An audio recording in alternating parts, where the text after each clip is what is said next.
인견을 딱 입고 나갔는데도 더워요. 가지고 나가면서 이렇게 다니면서 야, 이거 살이 있겠다 이런 생각을 했어요. 그러면서도 다니면서 더 살겠습니다, 주님. 더 살겠습니다. 이러면서 다니니까 이길만 하던데요. 여러분 어떻게 오늘 하루를 보내셨어요? 26도 막 그러던데, 27도 막 이렇게 올라가던데, 26도. 죄송해요. 20이 아니고 36도, 37도. 보세요. 이 더위 먹었나 봐요, 벌써.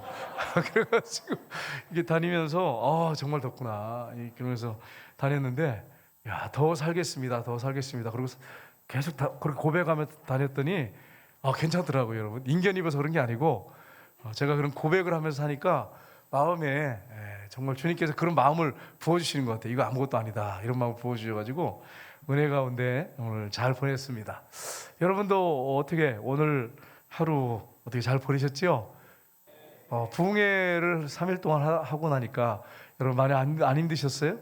많이 지치더라고. 몸이 지치긴 지쳤어요. 밤이 막 11시, 12시 집에 가면 1시 막 그러셨잖아요. 그죠? 근데 하나님께서 이번에 은혜를 많이 주셔서 얼마나 감사한지 모르겠습니다. 오늘 우리가 다니엘서 1장 1절에서 7절까지 말씀을 읽었는데, 이 다니엘서는 누가 썼을까요, 여러분? 다니엘서의 저자는 누굴까요? 다니엘입니다. 성령님이 다니엘을 감동하셔서 다니엘서를 쓰게 하셨어요. 다니엘서의 저자는 다니엘입니다. 다니엘은 누구냐면 왕족입니다. 뒤에 이렇게 우리가 살펴보면 알겠지만 유다의 왕족입니다. 그가 바벨론 포로로 끌려갑니다. 언제 끌려가냐면 느부갓네살왕이 1차, 2차, 3차에 거쳐서 남유다를 침공합니다. 침공하는데 1차 침공이 BC 606년이에요. BC 606년에 1차 침공을 했는데 그때 다니엘이 끌려갑니다. 끌려가면서 친구인 사드락, 메삭, 아베노가가 함께 끌려갑니다. 그래서 거기서 포로를 끌려갔지만 진짜 하나님의 큰 은혜입니다. 거기서 3년 동안 훈련을 잘 받은 다음에 대신들이 됐습니다. 다니엘은 총애를 받는, 나중에 다니엘서 보시면 아시겠지만 국무총리가 됐습니다. 이런 내용이 이 다니엘서에 기록되어 있는데, 그런 다니엘서의 주제는 뭡니까? 이렇게 우리가 질문해 볼 수 있잖아요. 1장부터 12장까지의 주제는 뭐냐면 하나님의 절대적인 주권입니다. 하나님이 세상의 악한 나라들, 큰 강대국도 하나님이 통치하시고 다스리십니다.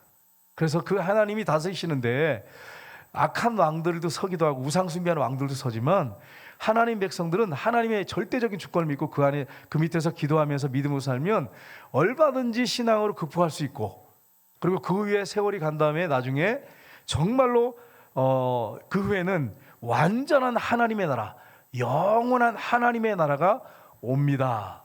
이게 다니엘서의 전체적인 주제의 내용입니다. 오늘 이제 우리가 서론 부분을 1절부터 7절까지 말씀을 읽었는데요.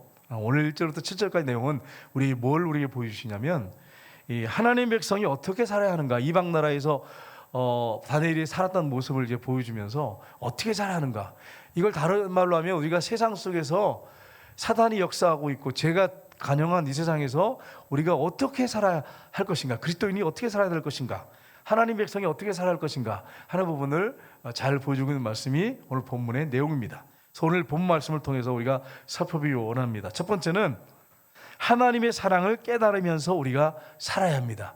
뭘 깨달으며 살아야 된다고요? 하나님의 사랑을 깨달으며 살아야 됩니다. 여러분 오늘 말씀의 1절에 이렇게 쭉 시작되는데 제일 먼저 나오는 이제 왕이 나오는데 어떤 왕이죠? 1절에 보면 유다 왕 여호야김 3년에. 여러분 여호야김 왕은 어떤 왕이냐면 하나님 보시기에 악한 왕이었습니다. 그래서 여러분이 예레미야서에 보면 이 여호야김이 얼마나 악한 왕인지를 잘 보여주고 있습니다. 이때에 3년째 바벨론 느부갓네살왕이 쳐들어왔습니다. 그래서 성을 포위하고 공격하고 그리고 포로로 끌어가요. 1차 침공에서 포로로 많은 왕족, 귀족들을 끌고 갑니다. 이게 이제 오늘 1절의 내용입니다. 그럼 얼마나 이 여호야김 왕이 약했냐면 예레미야서에 보면은 심판을 외치는 우리야 선자를 죽였습니다. 선지자를 죽였어요. 하나님의 종을 죽였어요. 그리고 바룩이 기록한, 예레미야가 성령의 감동으로 이렇게 구두로 이렇게 불러주면 바룩이 기록했는데, 이걸 갖다가 가져오라고 해가지고 이제 왕궁에 이제 벽난로가 있잖아요. 거기 불을 이제 떼고 있는데, 성경을 이렇게 예레미야서를 읽잖아요. 예레미야가 쓴 거를 읽으면 그거를 이렇게 조해가지고 잘라가지고 불에다 던지고, 또 읽으면 그걸 잘라서 불에 던지고, 하나님 말씀을 다 불태우는 왕이에요. 근데 하나님이 그냥 두시지 않죠. 예레미야에게 다시 감동하셔서 똑같이 다 쓰게 하시고 추가로 더 쓰게 하고, 여호야김 이 왕이 어떻게 될지까지도 쓰게 만드십니다. 하나님께서. 그뿐 아닙니다. 예레미야와 바룩을 죽이려고 했던 왕이 바로 여호야김 왕입니다. 여러분, 이 여호야김 왕은 유다의 18대 왕입니다. 근데 오늘 이제 본문에 보시면 이렇게 되어 있습니다. 이 구절을 잘 보시면 하나님이 왜 남유다에 바벨론을 보내서 침공하게 하시고 그들을 갖다 힘들게 하셨는지가 잘 나와 있습니다. 그게 2절 말씀입니다. 우리 2절 말씀을 한번 읽어보겠습니다. 같이 읽겠습니다. 주께서 유다 왕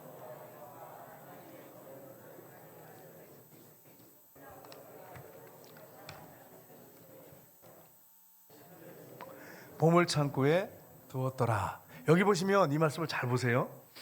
주께서 유다 왕 여호야김과 얼마나 악한 왕인지를 잘 보여주죠. 여호야김 왕을 하나님께서 치시죠. 그 다음 보세요. 하나님의 전 그릇 얼마를 그의 손에 넘기심에. 하나님의 전이 뭐예요? 예루살렘 성전의 그릇입니다. 하나님 앞에 제사를 드릴 때, 하나님을 섬길 때 쓰는 그릇을 그 손에 넘겼다고 하는 말은 뭐냐면, 그들이 종교적으로 외식과 형식만 남은 거예요.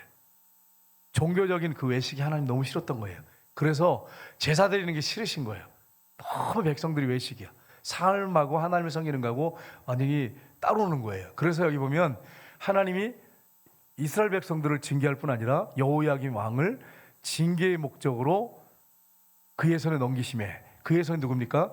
느부갓네살 왕 손에 넘기심에. 그가 그것을 가지고 신할 땅은 이 바벨론 땅인데, 거기서 자기 신들의 신전에 가져다가 그 신들의 보물창고에 두었더라. 하나님을 섬길 때 쓰는 그릇들을 갖다가 우상의 신전의 보물창고에 갖다가 두었다, 이렇게 되어 있어요. 그러니까 하나님이 종교에 외식되는 신앙생활을 아주 싫어했던 것입니다. 그래서 하나님께서 이렇게 옮겨놓으셨다고 하는 것을 우리에게 보여주고 있습니다. 여러분, 하나님께서는 자기가 사랑하는 자녀들 그냥 두시지 않습니다. 그 자녀들을 편하게 두시지 않아요. 정말 하나님 징계하세요. 그래서 여러분, 사무엘하 7장 14절 한번 보시면 이렇게 되어 있습니다. 같이 읽겠습니다. 나는 그에게 아버지가 되고 그는 내게 아들이 되리니 그가 만일 죄를 범하면 내가 사람의 매와 인생의 채찍으로 징계하려니와. 아멘. 하나님께서 우리를, 하나님의 자녀를 어떻게 다루시냐면, 아버지가 아들을 다루시는 것처럼 다루신다는 거예요. 자녀를 다루시는 것처럼 다루시는데, 만일 죄를 범하고 회개하고 돌이키지 않으면 하나님이 사람의 매와 인생 채찍으로 징계하시려니와, 이렇게 말씀합니다. 그러니까 하나님이 우리를 사랑하십니다. 사랑하셔서 우리가 잘못하면 사랑하셨기 때문에 돌아오라고 사랑의 매를 드십니다. 징계하십니다. 그러니까 정말 우리가 예수님을 믿는 사람, 하나님을 믿는 사람이라면 하나님이 우리에게 징계 채찍을 들 때 감사하게 고맙게 생각하셔야 돼요. 여러분, 제가 질문할게. 여러분, 여기 권사님들, 집사님들 계시는데 자녀가 잘못할 때 여러분 옛날에 과거에 매를 드셨죠? 안 드신 그런 분위기 같은 표정을 듣는데, 옛날에는 매를 많이 드셨어요. 잘못한 아이들한테. 요즘에 그랬다가는 바로 핸드폰 꺼내가지고 경찰에 신고합니다. 젊으신 분들 정말 상가 조율 편합니다. 옛날 분들은 잘못하면 막 매를 때렸어요. 바로 서라고.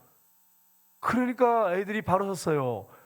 근데 요즘에는 교사들이 뭐라고 가르치냐면, 다 그런 건 아닌데, 엄마가 좀 이렇게 심하게 다룬다든지 매를 때린다든지 이러면 바로 신고해라.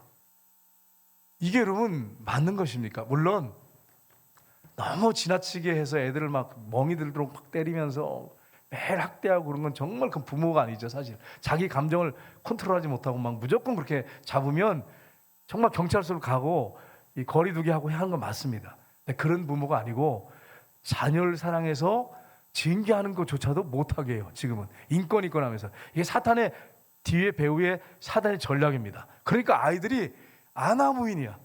손자 손녀가 아나무인이야. 이게 정말 사탄의 역사입니다. 뒤에서 옛날에는 자녀들이 잘못한 거에 대해서 징계를 근실하게 징계를 하고 그래서 막 울다가도 너 매 맞는다 이러면 또 끊쳤어요. 지금 안 해. 막 불어 넣어버리고요. 막 울고 알아요. 때리지 못한다는 거 웬만한 애들은. 초등학생들 웬만하면 알아요.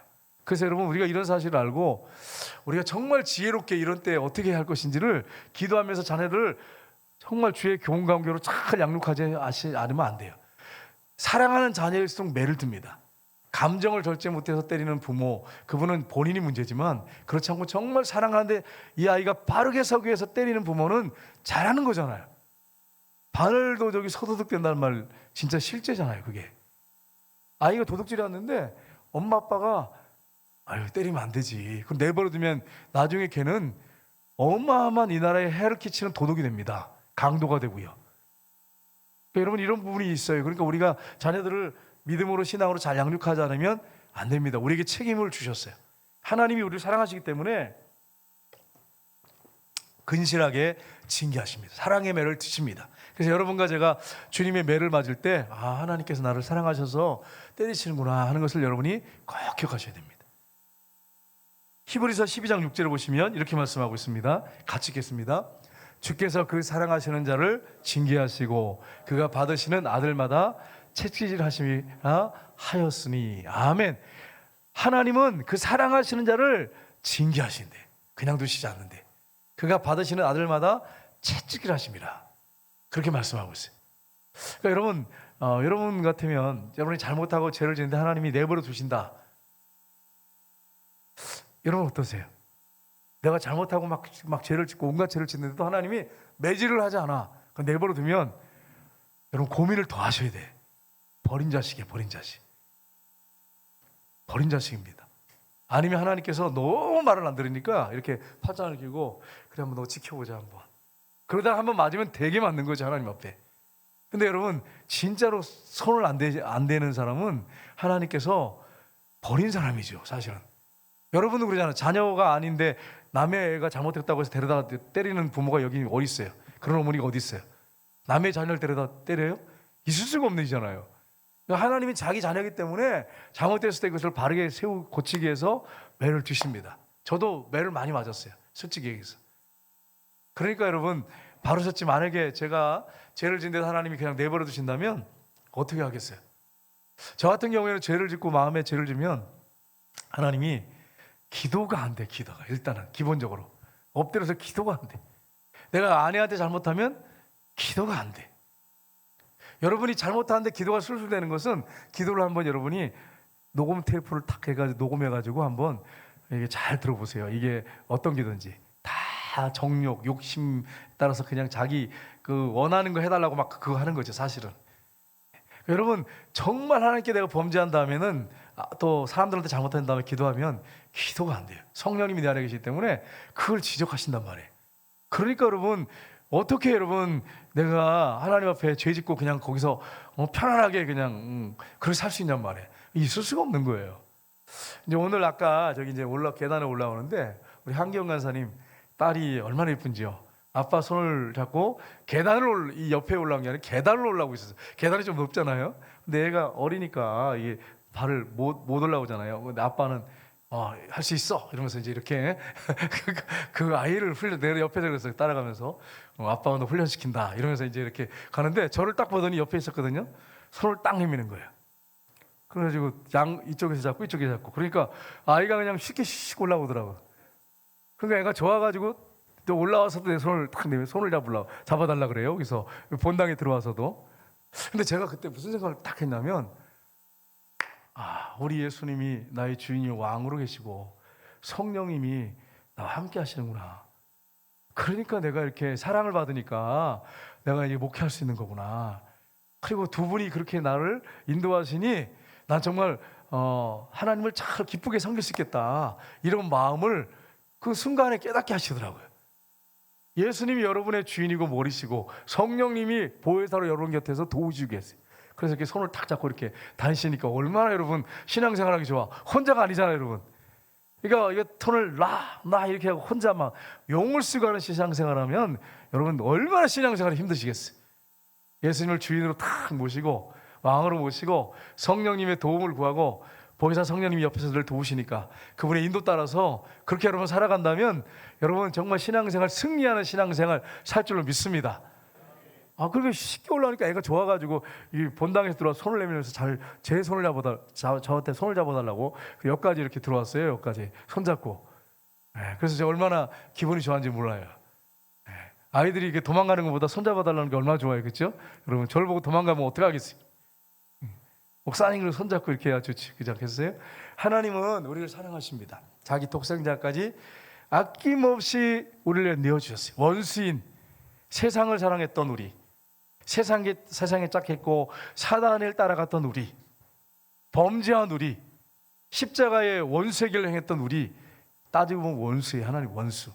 근데 하나님 원수인 우리를 위해서 자기 아들을 십자가에 매달아 죽이셨어요. 그리고 그 십자가를 통해서 우리를 보신단 말이에요. 그러니까 얼마나 여러분과 제가 사랑스럽게 보이겠어요. 그래서 여러분 구약처럼 다루시지 않는 거예요. 저는 이렇게 힘들고 이제 혹시 하나님 앞에 좀 찜찜한 게 양심에 가책되는 게 있잖아요. 그럼 엎드려가지고 주님 그 보혈의 피로 덮어주십시오. 채찍에 마신 보혈의 피로 덮어주십시오. 그리고 머리에 가시관 쓰신 피로 덮어주십시오. 그리고 또 무거운 십자가 지고 갈 때 피 흘리신 그 십자가의 피로 덮어주시옵소서. 또 양손과 양발을 못 박히셔서 흘리신 그 보혈의 피로 저를 덮어주시옵소서. 옆구리에 창에 찔릴 때 흘리신 물과 피로 저를 덮어주십시오. 저를 용서해 주십시오. 그렇게 간절하게 기도하고 나면 자유함이 생겨요. 그 보혈의 피로 죄가 깨끗하게 씻겨지고 흰눈처럼 양털처럼 깨끗하게 씻어주시고 우리를 그 피를 통해서 보시니까 우리를 용서하실 수밖에 없는 거예요. 우리를 사랑할 수밖에 없는 거예요, 여러분. 그래서 여러분과 제가 그 십자가를 통해서 하나님 보시기 때문에 하나님이 여러분과 저를 사랑하세요. 죄 가운데 있을 때 있고 넘어지고 실패할 때가 있지만 저 여러분을 사랑하시는 것입니다. 여러분도 그 십자가의 보혈 피를 의지하고 하나님께 더 가까이 나가는 저 여러분 되시기를 주님의 이름으로 축복합니다. 여러분 다니엘 하나님이 너무너무 사랑하셨어요. 사드락 메삭 아벤노를 너무 사랑하셨어요. 그래서 포로로 끌려갔는데 그들에게 은혜 베푸셔가지고 바벨론의 국무총리, 그 대제국이죠. 국무총리.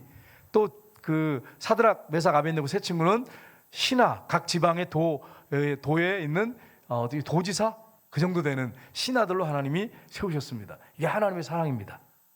저 여러분은 어떤 환경에 있든지 하나님만 붙잡고 살면 하나님이 우리를 사랑하시기 때문에 거기서 그 어려운 환경 가운데서 넉넉히 승리하고 하나님이 여러분과 저를 귀하게 들어 사용하실 줄 믿습니다. 그러니까 여러분 하나님만 바라보셔야 돼요. 경제가 어려울 겁니다, 내년에. 그리고 또 뭐 어떤 분은 코로나가 뭐 더 심한 게 올 겁니다. 그리고 막 그런 얘기 막 들리잖아요. 그러면 막 불안해가지고 어떡하지? 이번에 코로나 때도 우리 교회가 힘들었는데 막 그런데 성들이 죄다 맡겨버렸어요. 저는 몰라 그때 가가지고 또 힘들면 또 주여 다 죽여주십시오 이렇게 할지 모르겠지만 지금 마음 같아서 성들이 죄다 맡겼어. 다 맡기고 주님 뜻대로 하옵소서. 내가 기도하면서 주님만 붙잡고 나가겠습니다. 이렇게 기도하고 지금 나아가고 있습니다. 여러분이 걱정하지 말고 경제가 어려워질 거라는 게 하나님이 책임져 주세요.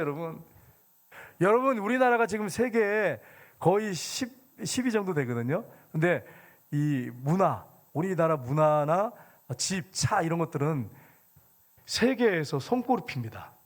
프랑스보다 더 잘 살아요. 일본보다 더 잘, 개인적으로 더 잘 살아요. 그러니까 쉽게 말하면 세계 인구가 80억인데 여러분과 제가 5% 안에 드는 사람들이에요. 5% 안에 드는 사람들이에요. 80억 인구 중에서 5% 안에 들어요. 집이 있지, 차 있지, 5% 안에 다 들어. 핸드폰이 각 사람마다 다 있지, 컴퓨터 다 있지. 여러분 냉장고 열면 꽉 차 있지. 그 정리 안 해서 문제지만 여성들은 다 하시잖아요. 여성들 그 집집마다 다 그래요. 여러분 옆에 보면서 당신 집 그런 것 같아요. 이렇게 할 필요 없어요. 여러분 다 그래 집집마다. 제가 어느 집에 냉장고 우리 집 벼서 목사님 우리 냉장고 좀 채워주세요. 그러면 한 번도 못 봤어요. 못 보고 소문을 들은 적이 있어. 소문은 목사님 어느 집에 갔더니 냉장고에 아무것도 없어요. 그래가지고 그분을 위해서 기도를 해요. 네. 어려우니까 그렇겠죠. 그런데 일반적으로는 안 그래. 일반적으로는 꽉꽉 차서 정리가 안 돼서 다 버릴 정도야. 나중에 1년, 2년 있다 버려. 그러니까 여러분 설교 잘 들으시고 정리할 거 빨리빨리 정리하셔서 드실 거 빨리 드시고 나눠 드시고 좀 나눠주세요. 주변에. 가지고 어느 교회는 그렇게 한다 그러네요. 안 먹을 것들을 냉장고 교회에 놔두고 갖다 놓으래요. 상한 거 말고 먹을 수 있는 거. 그래서 필요한 거 가져가세요. 그랬더니 싹 가져가더래 그냥 한 주 만에. 우리도 그렇게 할까요? 그럼 냉장고 교회 큰 거 하나 딱 옆에 사무실 안에 넣어두고 여러분 안 드시는 거 다 갖다 넣어놓으세요. 그리고 혹시 여러분 중에 드시고 싶은 게 있으면 냉장고에서 다 가져가세요. 이렇게 하면 또 욕심 부려가지고 또 전부 또 짐 한 부대 있어도 챙길까 봐 걱정이 되는데 양심이 또 있어야 되잖아요. 근데 싹 가져가더래요 여러분. 근데 그것도 필요하겠다 그 생각이 들어요 여러분. 여러분 뭐하다 이렇게 나갔어요? 죄송해요. 양결 목사님 닮으면 안 되는데 그래서 하나님을 그렇게 지금 사랑한다. 5% 닮았다. 5% 우리 안에 든다. 이걸 여러분이 아시고 여러분이 감사하면서 사실 주님으로 축복합니다. 그럼 목사님 그렇게 사십니까? 예전에는 참 그러시기 참 힘들 때가 있었어요. 근데 지금은 안 그래요. 그냥 다 감사해요. 더워도 감사. 비가 오면 하나님 비 주셔서 감사해요. 이러면서 시원해서 감사해요. 바람 불어서 감사해요. 또 아까 했잖아요. 막 뜨거운 태양 밑에 지나가면 주님 살겠습니다. 뜨거워 살겠습니다. 이러면서 고백하며 다녀요. 그러니까 더위 같지가 않아. 한번 해보세요. 제가 거짓말 안 해요. 계속 그렇게 되뇌면서 감사하니까 아무것도 아니야. 죽겠네. 더워 죽겠네. 자꾸 그러면 죽을 일만 쌓여요. 죽을 일만. 그렇게 하지 말고 하나님의 사랑을 받았으니까 감사하면서 하나님 앞에 그렇게 사시길 주님으로 축복합니다. 두 번째는 세상 문화에 동화되지 않으며 살아야 합니다. 여러분 느부갓네살이 일반적으로 어떤 나라가 약속을 이렇게 점령하면 어떻게 하냐면 민족 말살 정책을 씁니다.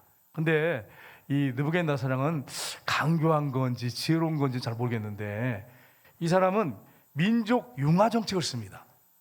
그 민족의 길을 막 살려주고 그 나라의 사람들 포로로 끌려가서 그 사람들 공부시켜가지고 대신으로 세우고 그러니까 여러분 데모할 일이 없는 거예요. 쿠데타를 할 이유가 없고 막 반항하고 이럴 이유가 없는 거예요. 자기들 귀족들 왕족들 중에서 훈련시켜가지고 인재로 동용해서 신하로 쓰니까 그러니까 이 느부갓네살은 제가 볼 때는 간사한 것 같은데 민족 융화 정책 워낙 어마어마한 나라니까요. 강대국이니까요. 민족 융화 정책을 쓰고 있습니다. 그래서 오늘 3절에 보시면 이렇게 되어 있습니다.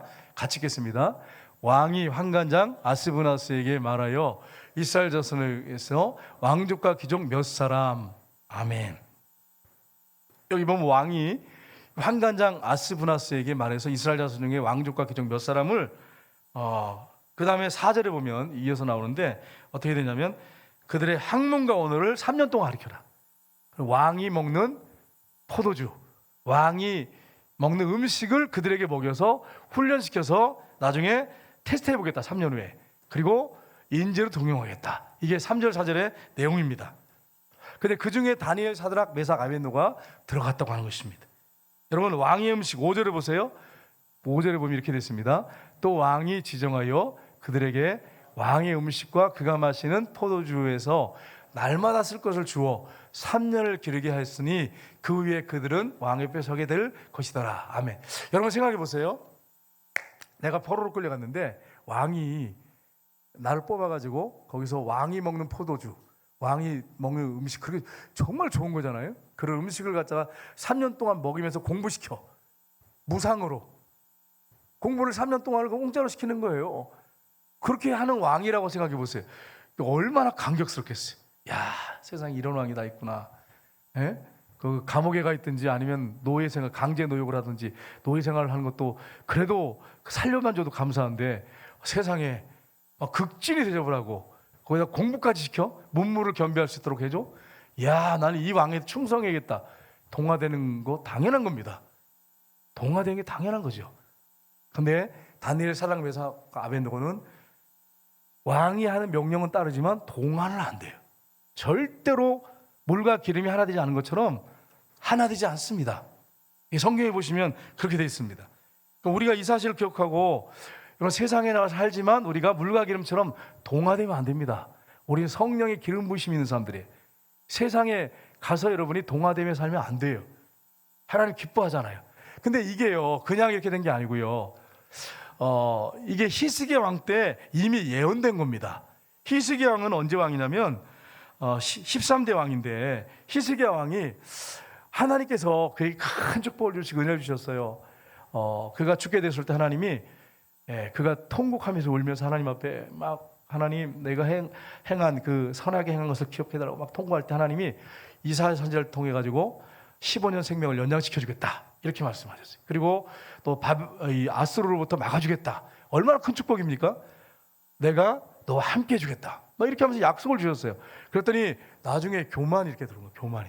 그러니까 여러분, 예수 믿는 사람들이 잘 될 때가 가장 위험할 때요, 교만할 때입니다. 그러니까 여러분이 지금 안 될 때 여러분 하나님을 더 가까이 할 좋은 축복의 기회. 이렇게 해가지고 잘 되니까 교만이 딱 들어오니까 어떤 일이 벌어지냐면, 바벨론에서 사신들이 왔거든요.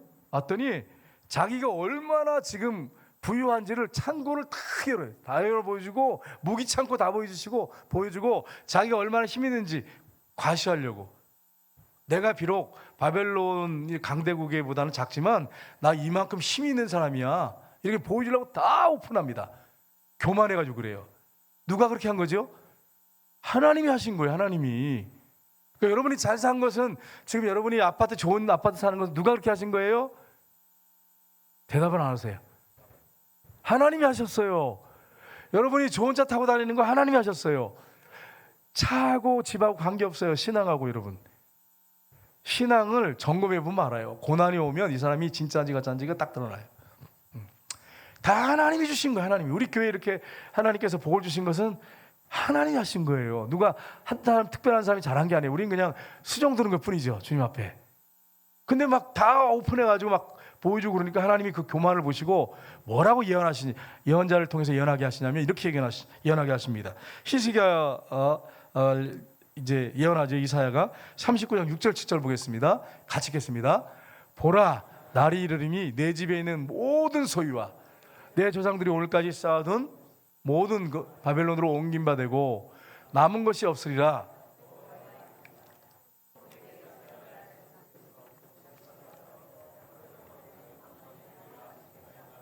아멘. 바벨론의 그 왕족 중에 또 대신 중에서도 잡혀가지고 왕궁의 환관이 될 것이다. 근데 또 뭐라고 말씀했어요? 다 바벨론 다 옮겨질 거다. 근데 진짜 1차, 2차, 3차에 걸쳐서 침공해서 싹 하나님이 가져가셨어요. 여러분, 교만이 이렇게 무섭습니다. 누가 하셨어요? 죽을 사람을 살려줬더니 하나님의 은혜를 찬양하며 감사하며 영광 돌리고 겸손해야 되는데, 내가 내 능력으로 이렇게 불을 쌓았다고 막 다 오픈하고 보여주고 교만해가지고 그러니까 하나님이 치신 거예요. 그래서 바벨론을 다 옮긴 바 되고 남은 게 없을 거다. 너.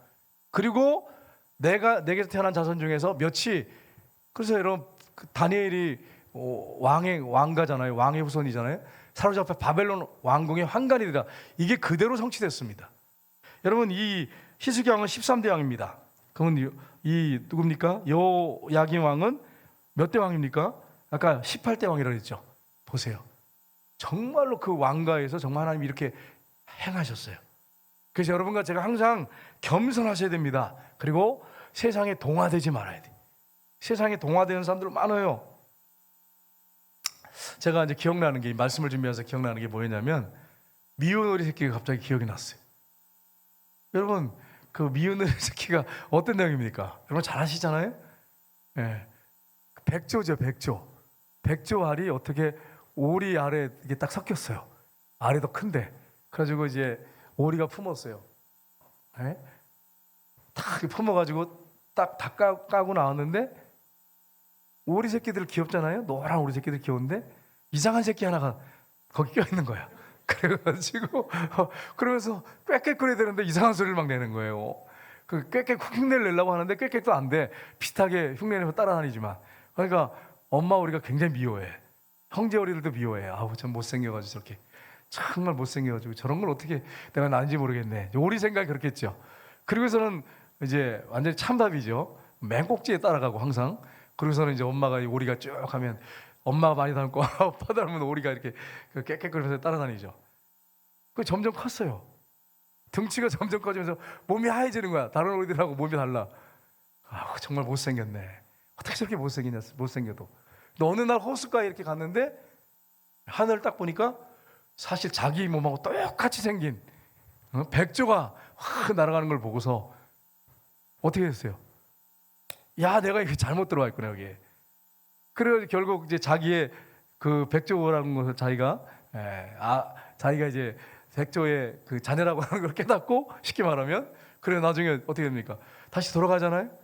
근데 우리는 세상에 나가 살 때 미운 오리 새끼 됩니다. 안 믿는 사람들이 올 때는 정말 미운 오리 새끼야. 왜냐하면 자신들이 원하는 대로 따라오지 않거든.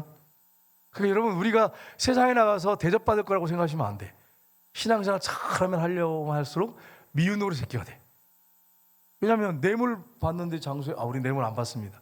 나는 받기로 원하지 않습니다. 받기로 원하지 않습니다. 또 주일날 나오라 그러면 주일날 예배 들어가야 됩니다. 이러고 뭐 이러면 여러분 생각해 보세요. 술을 이렇게 탁 따라가지고 이제 사장님이 앉아서 자 원샷 이러는데 또 안 먹고 기도하고 있어. 이렇게 탁 기도하고 있어. 생각해보세요. 미운 우리 새끼 될 수밖에 없어요. 미운 우리 새끼. 여러분 우리는 하늘에 속한 사람이에요. 우리 세상에 나가서 여러분이 오리에 들어가가지고 난 오리예요 그러면서 그냥 껴가지고 막 그렇게 몸을 비비면서 거기에 껴가지고 거기서 그냥 그 사람들하고 똑같이 살려고 그렇게 때를 쓰고 애를 쓰면 안 돼요. 짜내듯이 그렇게 살면 안 돼요. 여러분과 저는 하늘에 속한 사람이에요. 근데 여러분 오늘 보세요. 많은 젊은 사람들이 동화돼가지고 미운 오리 새끼라는 걸 모르고 자기는 오리라는 거야. 오리인데 교회 갈 때는 이제 옷을 쓰고 오는 거지. 가면을 쓰고 오는 거지. 그런 사람도 있잖아요, 여러분. 그러다 예수님을 인격적으로 제대로 만나고 자기가 어떤 존재인지를 제대로 딱 발견하면 그 다음에 어떻습니까? 자유하잖아. 핍박 가운데서 자유하고 담대하잖아요. 우리가 세상에 나가 살 때 세상에 동화되면 안 되는데 오늘 보세요. 세상에 너무나 많은 사람들이 동화됐어요. 그래서 여러분 주일날도 근무하라고 나오라 그러면 나가고 옛날 사람들은 기도 많이 했거든요. 그리고 제가 크리스찬입니다. 주일날은 일을 갈 수가 없습니다. 분명히 얘기하고 다른 날 열심히 하겠습니다. 이렇게 하는데 요즘에 그런 사람들이 어디 있냔 말이에요. 술자리에서 저는 크리스찬입니다. 저는 술 먹지 않습니다. 그 대신 음료수 마시겠습니다. 정말 그렇게 당당하게 사장님 앞에서 회장님 앞에서 그럴 사람이 몇 명이나 있냔 말이에요. 우리가 그렇게 살아야 되는데 이게 쉽지 않아요. 여러분 쉽지 않아요. 저도 군대 갔을 때 제일 힘들었던 게 술자리였어요. 가면 이제 어떡하지? 근데 진짜 술 따라줘요. 여기 반합이 있거든요. 반합 뚜껑에다가 그것도 이건 잔에다 닦고 처음에 갔는데 따라주는 게 아니라 반합 뚜껑 이만해요. 이 건데 거기다가 탁 따라가지고 마시라고 딱 그러더라고요. 야, 이게 얼마나 힘들었겠어요. 그럼 방법이 없잖아요. 그러면 어떻게 하면 될까 그러다가 그래 기도하다 맞자. 그래서 고개를 푹 숙이고 이렇게 주님 이제 주먹이 날라올 거 생각하고 제 뜻대로 하옵소서. 그래서 이제 이렇게 기도를 했는데 하나님이 불쌍히 보셨나 봐요. 다행히 뭐라고 하면서 나 재수 없다 이런 비슷한 얘기를 하면서 안 때렸어요. 다행히. 근데 제가 고참한 분이 있었는데 자꾸 저한테 아가씨를 소개시켜달래. 누나 없냐 이러면서 그러면서 그런 고참이 하나 있었는데 그 고참이 제 제대할 때까지 술 먹이는 게 자기 목표예요. 꿈이래. 자기 제대할 때까지 나 술 먹이는 게 꿈이래. 목표래요. 여러분 생각해 보세요. 술자리가 나는 정말 힘들었어요. 훈련 받는 것보다 술자리가 제일 힘들었어요. 어느 날은 주전자에다가 콜라 한타 이런 거는 다 섞어가지고 그러면서 나보고 이거는 음료수 다 섞었으니까 마시라는 거예요. 이거 딱 필이 오잖아요. 소주 섞었나 보다.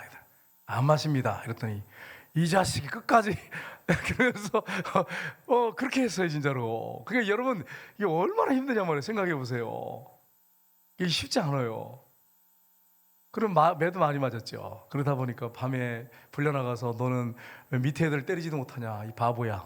너 때문에 우리가 얼마나 힘든지 아냐. 그래서 애들 밑에 애들 상병이 됐는데 때리지 않는다고. 애들을 좀 이렇게 바르게 지도해야지 네가 임마. 그 자리에서 애들 한 대도 안 때려. 그러면서 또 밤에 불려나가서 따기 맞고 그냥 또 그렇게 그랬어요 진짜로. 근데 제대할 때까지 한 사람도 안 때렸어요. 우리 때는 구타가 심했어요. 많이 맞았죠. 어느 날 밤에 또 두 사람한테 불려나가서 또 두 사람이 얼마나 때리는지. 근데 감사한 거야. 나는. 맞으면서 감사하고 너무너무 감사했어요. 한 번은 이렇게 또 저녁에 이제 그 불려가서 이렇게 쭉 서 있는데 철모였어요 그때 당시. 그 다음에 방탄모가 났거든. 철로 된 모자예요. 머리를 땅 때렸는데 그냥 기절했어요. 그냥 맞아 한 방에 맞고 그냥 기절했어요. 그래가지고 웃으면서 있었어요 이렇게.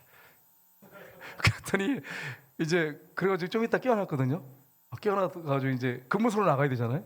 근무소로 나갔는데 기절한 다음에 깨어나가지고 이제 근무소로 딱 나갔는데 거기서 혹이 이렇게 났더라고 이렇게. 와, 혹이 이렇게 났어요. 이게 아파요 이게 막 잘 안 쓰여져. 가지고 이제 매복호가 있어요. 이렇게 그 적이 넘어오지 못하고 지키는 매복호가 있어요. 거기 갔더니 제 밑에 애가 이러는 거예요.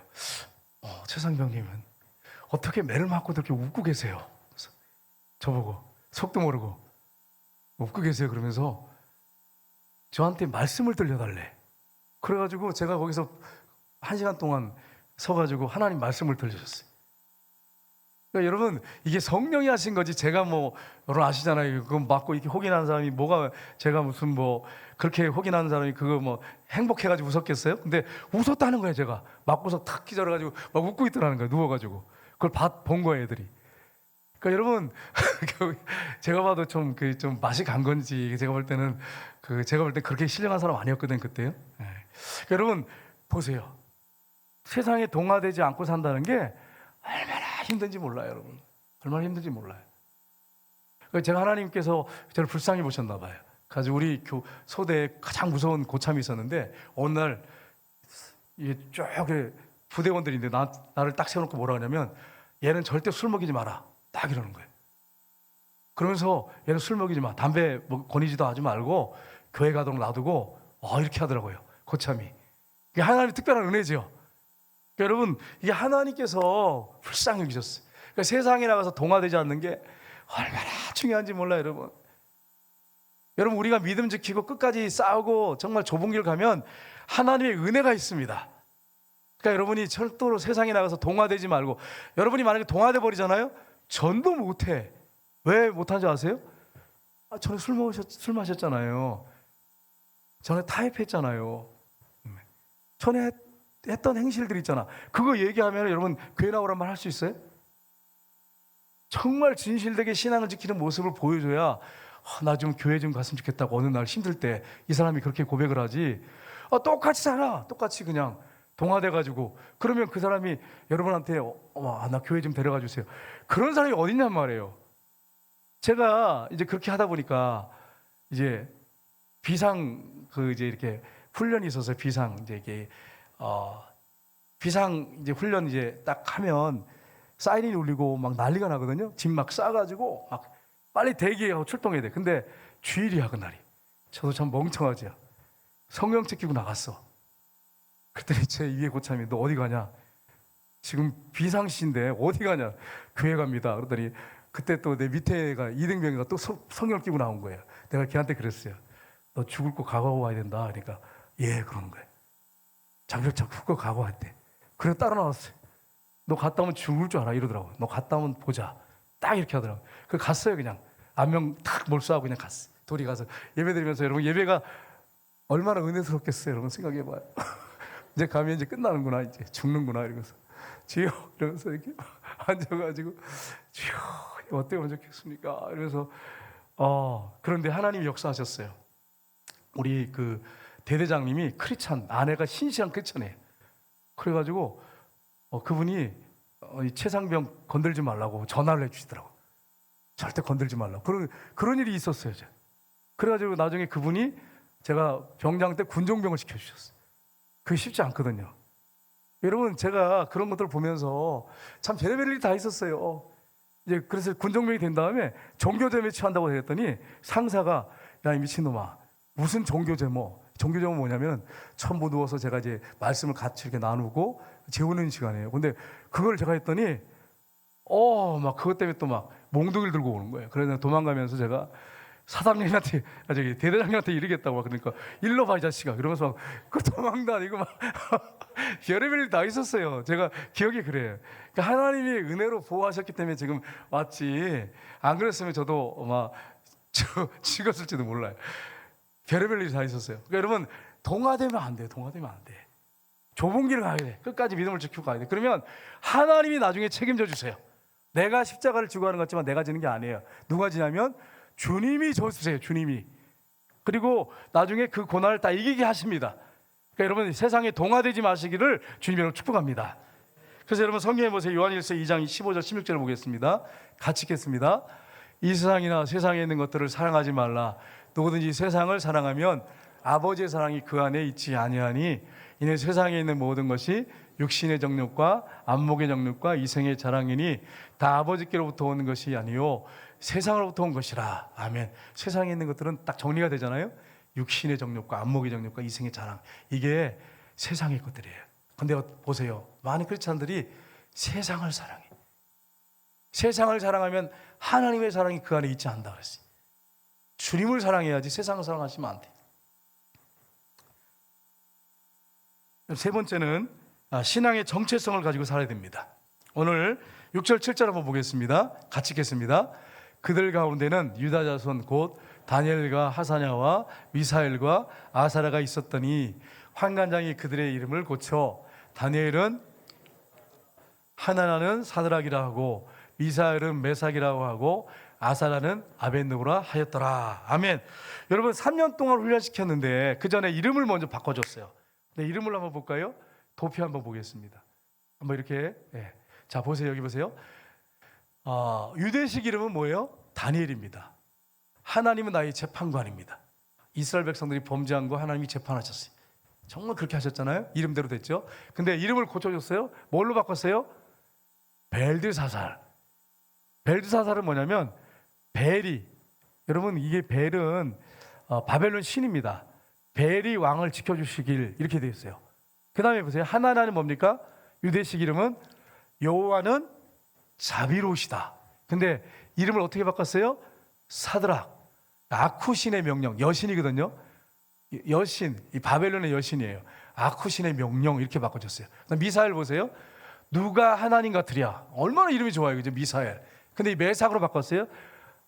보세요. 뭐라고 됐어요? 아쿠신과 같은 이가 누군가. 여신이 아쿠신이라고 그랬죠. 아쿠신, 여신 같은 이런 신이 누군가 이렇게 바꿔줬어요. 아사랴. 뭐라고 썼습니까? 같이 읽겠습니다.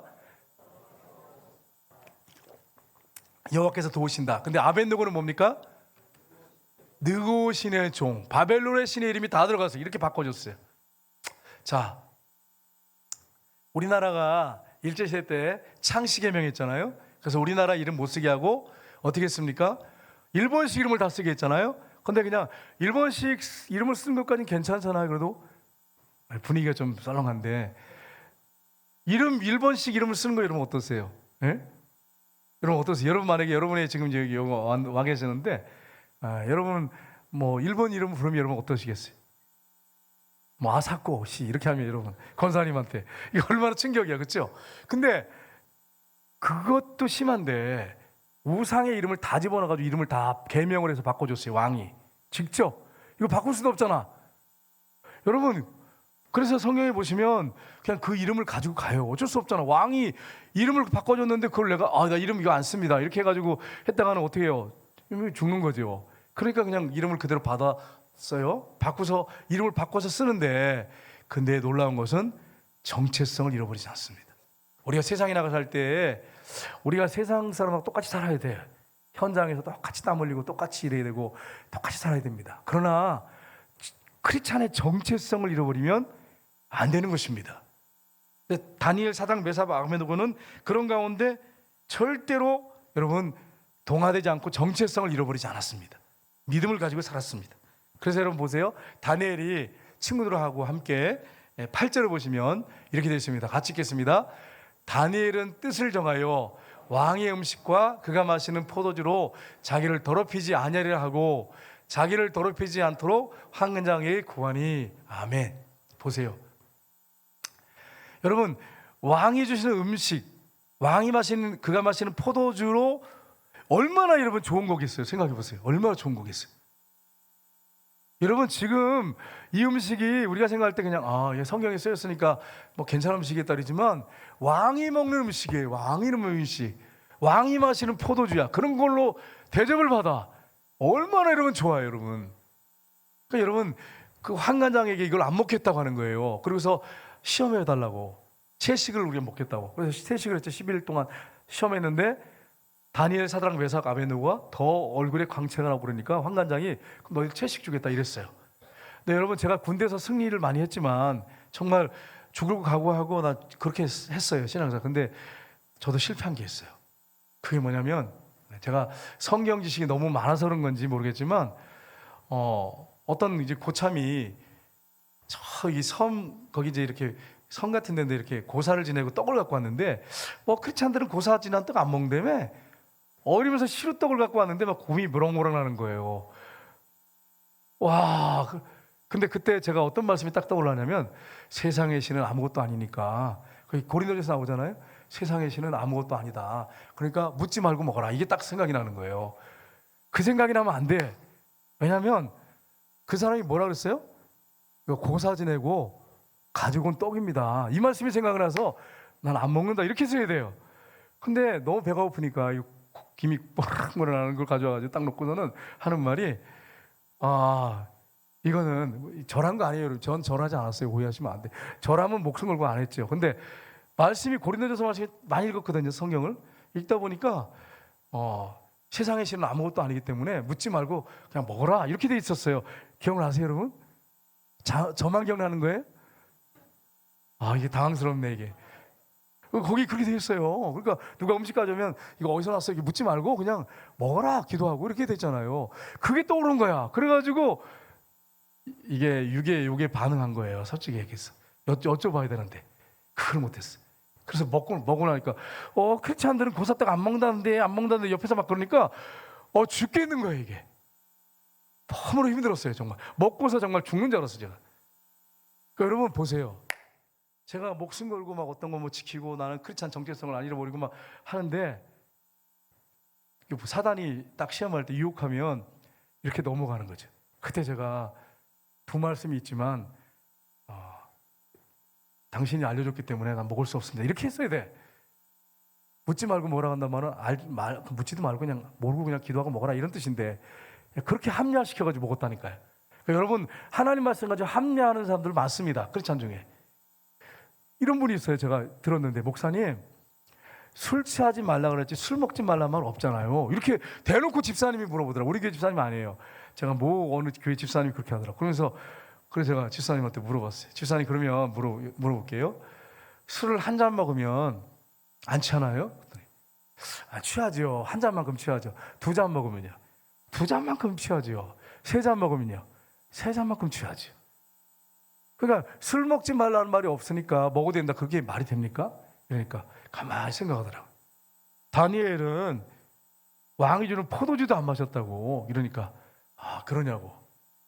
그러면서 이제 그분이 이제 받아들이고 수용하시더라고요. 그러니까 여러분 보세요. 우리가 얼마나 합리화시키면서 살고 있는지 말씀을 가지고. 말씀을 모르는 사람들은 그냥 뭐 볼 것도 없고요. 말씀을 아는 사람들도 자기 편에 좋은 쪽으로 해석해서 합리화시켜서 그냥 넘어져요. 그러니까 성경을 많이 묵상하고 여러분 보셔야 됩니다. 제가 그래서 그 위에 한번 그런 겪은 다음에 정말로 제가 말씀 가운데 바로 서야 되는구나. 그리고 철저히 되는구나. 그런 것들을 깨달았어요. 지금도 그걸 못 잊겠어. 실패한 것들을. 여러분 그런 부분이 있으니까 여러분과 제가 이 부분을 잘 생각하시고 신앙의 정체성을 잃어버리지 않고 정말로 영분별하고 바르게 분별하고 말씀을 바르게 분별해서 승리하며 살기를 주님의 이름으로 축복합니다. 하나님이 우리에게 그걸 원하시는 것입니다. 여러분 대기업이나 일반 회사에 들어가면 뭐부터 시키냐면 일부터 안 시킵니다. 그럼 어떻게 하죠? 그 어떤 임무인지 어떤 직책이고 어떤 임무인지를 계속 교육시킨 다음에 일을 시켜요. 군대도 마찬가지예요. 가가지고 처음부터 훈련 안 시켜요. 처음에 들어가면 어떤 기본적인 거 훈련시키면서 암송시킵니다. 군인들이 지켜야 할 것, 규칙들 이런 걸 암송시킵니다. 그래서 그걸 지키도록 합니다. 정체성인 거예요. 정체성. 여러분과 제가 정체성을 분명히 하려면 하나님의 말씀의 사람들이 돼야 돼. 하나님 말씀 열심히 읽고 묵상해서 이 말씀대로 내가 살아야 되는구나. 이게 크리스찬의 정체성, 말씀이 정체성인 거예요. 그래서 여러분 이 부분을 여러분 잘 기억하셔서 하나님 말씀을 열심히 묵상하고 읽고 이 말씀대로 살아서 승리하는 저 여러분 되시기를 주님으로 축복합니다. 이 시간에